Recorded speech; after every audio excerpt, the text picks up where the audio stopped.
Cette haine des Juifs est exaltée aujourd'hui par un dangereux parti à l'extrême gauche de cet hémicycle qui trouve que l'antisémitisme est résiduel. Radio Shalom.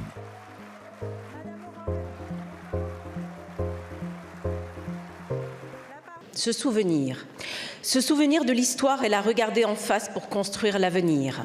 Il y a 80 ans, le monde découvrait à Auschwitz le plus grand charnier de tous les temps, celui de l'extermination méthodique et industrialisée des Juifs, un crime si indicible qu'un nouveau mot fut créé pour le désigner, Shoah.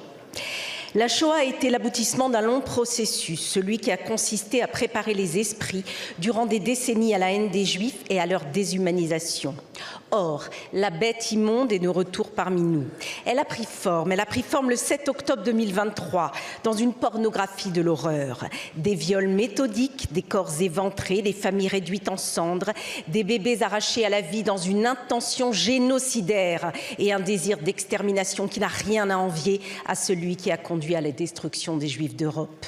Pourtant, loin de susciter un élan universel de solidarité, ces massacres ont fait exploser un antisémitisme pétri de bons sentiments, offrant à la foule un permis de haïr au nom du progressisme, des droits humains et de la paix.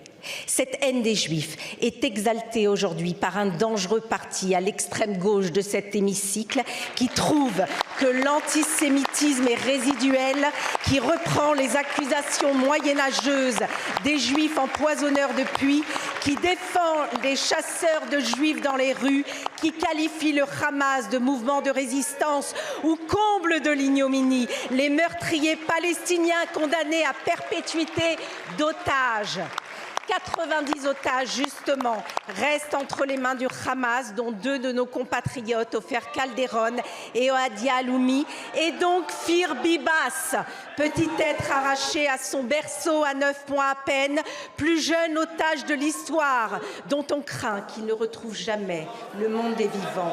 Madame la ministre, il ne sert à rien de commémorer la Shoah si on laisse les mêmes causes produire les mêmes effets.